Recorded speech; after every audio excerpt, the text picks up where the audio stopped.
This is He Knows the Sport, bringing you that heat and that fire.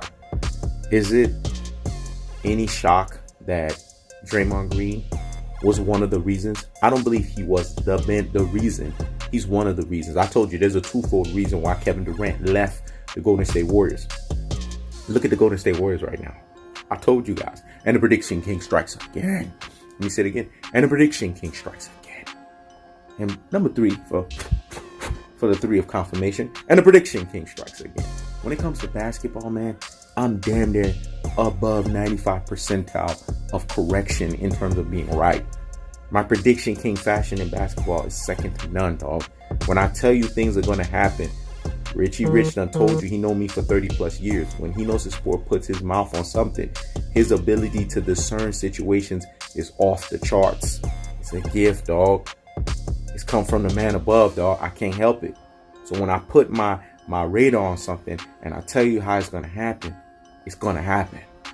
I told you guys, Stephen Curry is what we call an alpha wannabe masquerading as what we truly, and is truest in his most properest levels, is a high octane beta.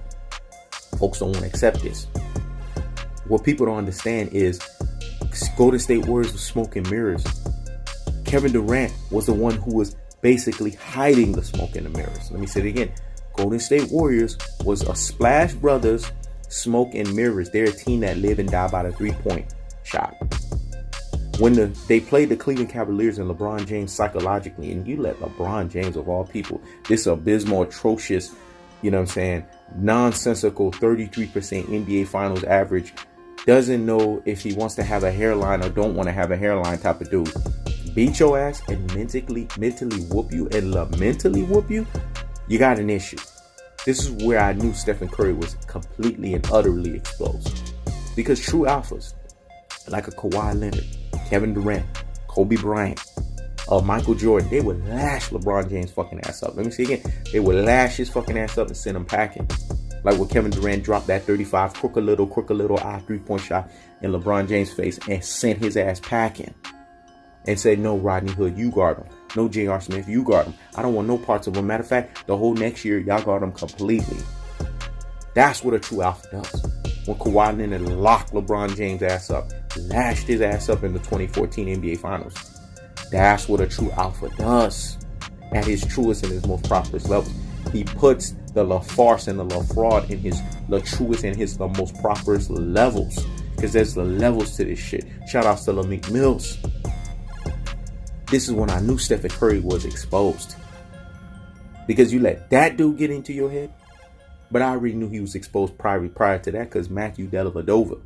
Steve Kerr, you literally had to yell Stephen Curry's dominance back into him. Let me say it again. He had to yell Stephen Curry's alpha wannabe, high octane beta dominance back into him. Do you not realize who's checking you? It's Matthew Dellavedova. It's Stephen Curry. I mean, Steve Kerr deserves Coach of the Year for that shit that he did. Because I saw it at its truest and its most prosperous levels. Because I see basketball at its highest levels. Unlike you folks. I told you I'm in basketball 303 lane. It's a rarefied lane. This is the lane that the MJ23s are on. The Magic Johnson, the Larry Birds. You gotta be a legendary. Bill Russells, Kareem Abdul-Jabbars, the Kobe Bryants, the Shaquille O'Neals, the Tim Duncans. This is 303 lane, folks. It's rarefied. Isaiah Thomas, Scottie Pippen. 303 lane. It's a rarefied lane. And the rarefied lane of 303 is about how many finals and how many finals MVPs you have. This is basketball at its highest levels. This is what separates the upper echelon of the pantheon of greatness to the lower level echelon of the pantheon of greatness to very good basketball players. It's the separation. There's a gulf between these guys.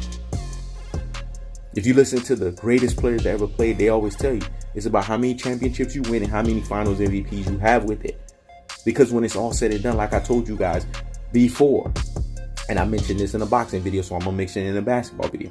It's about the l'esprit of competition. Let me say it again. The l'esprit of competition. The spirit of competition. Once again, the spirit of competition. There can only be one.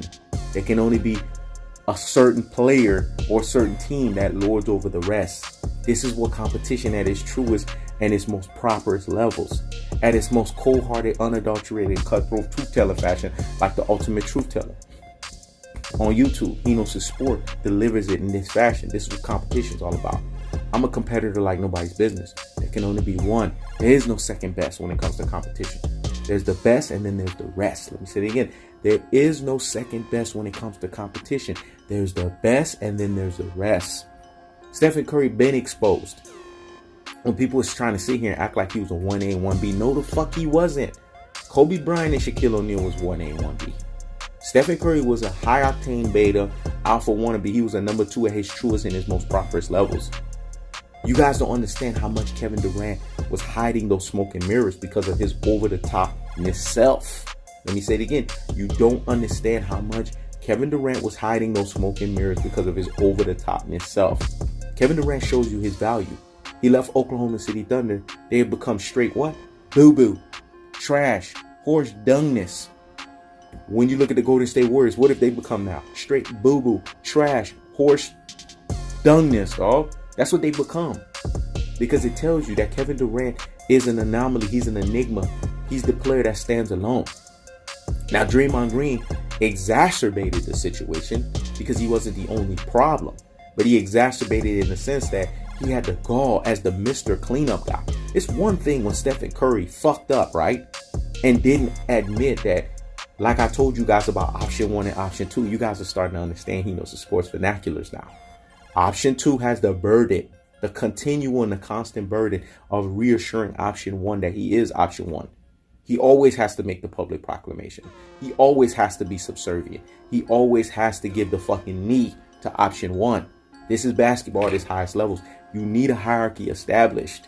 This is why I tell motherfuckers that are high octane betas or alpha wannabes, because Scottie Pippen was one. Go to the Scottie Pippen school on how to learn to do this shit. Because Scottie Pippen showed everyone that he continuously, when Michael Jordan retired, what did Pippen do? He looked at the camera and was like this. He basically was telling option 1, we need you back. When MJ was at Space Jam, Pippen visited him at the Space Jam shooting. Hey, when you coming back? When Michael Jordan, you know what I'm saying, just had the situation with his father and was announcing retirement. You know who cried? Scottie Pippen. You know why? Because he knew Michael Jordan wasn't going to be there. When they played the Knicks and they lost, who did Scottie Pippen call? Ooh, I'm dropping a drawer in the gym right now. Motherfuckers didn't even know this shit because you ain't on basketball 303 lane. Scottie Pippen, who did he call? Michael Jeffrey Jordan. He called Michael Jordan because he wanted Michael Jordan to sit there and to sympathize with him on how did he lose. And the common denominator was because he's a high octane beta alpha wannabe. Couldn't get the job done. He's not MJ. This is the thing with Stephen Curry, and the people didn't want to understand that. When Andre Iguodala houses a finals MVP from you, you're not a true alpha. Draymond Green, Mr. Cleanup guy, you're not a fucking true alpha. When he's outdoing you in NBA finals, you're not a true alpha.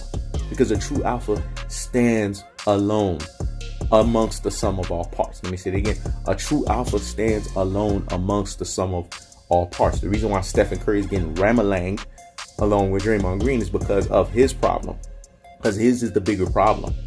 See, the problem with ESPN, they like to focus on Draymond Green. He's a Mr. Cleanup guy.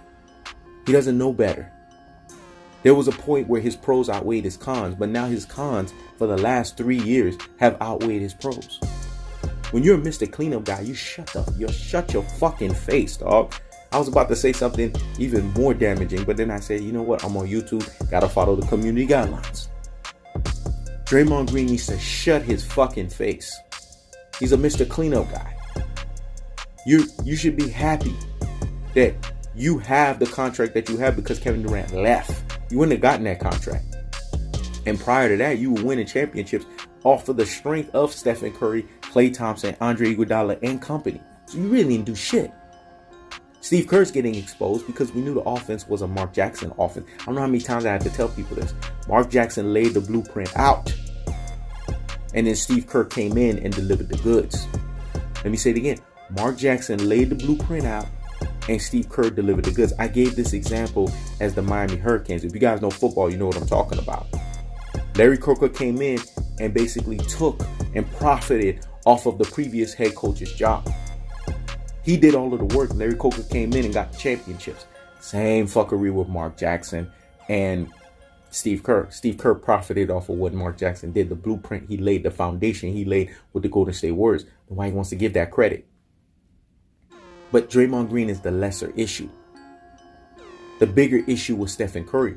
Because trust and believe, if Stephen Curry would have put his foot down as the quote-unquote high-octane beta alpha wannabe that he was, and constantly reassured the organization, constantly reassured Draymond Green's fuck ass, constantly reassured Klay Thompson, who's pouting all over the place. Thank goodness Kevin Durant saved your ass and gave you a contract. Kevin Durant's the reason why you even have a big contract as well too, because of the championships you garnered off of Kevin Durant's heavyweight lifting. Finals and finals MVPs, back-to-back season. These Golden State Warriors don't understand what Kevin Durant did for them. Now he's left, look at them. They went from the best team, the most dangerous team in basketball, to them not even being relevant at all.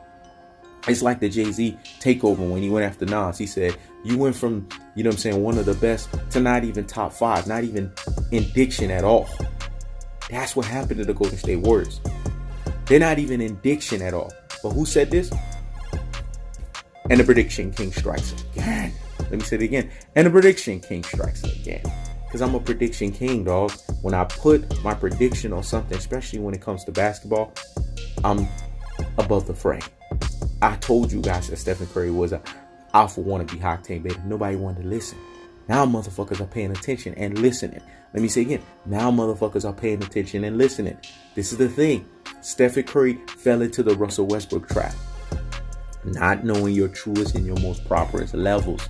Let me say it again. He fell eventually into the Russell Westbrook trap of not knowing your truest and your most properest levels. And you know how Kevin Durant had to remind his ass like he did with Russell Westbrook? He left. He bolted from the team. This is what you do when you put motherfuckers in a place. You bolt from the team. So, Mr. Cleanup Guy, I expect him to do that. Because he knows no fucking better. He's a cleanup guy. He's basically Udonis Haslem on the Golden State Warriors. This is how I see Draymond Green. That's why I don't put too much stock into him. So I expect his nonsense and his foolery because he's always kept that same energy. But he's not the bigger problem. The bigger issue is Stephen Curry and his lack of constantly having the burden of deferring, being subservient, and taking the fucking knee to Kevin Durant. Because this is what option 2 has to do to option 1. You know how many times I have to educate this stuff? But it goes over a lot of people's heads because this is Basketball 303 land. This is Hino's Sport. Check it out.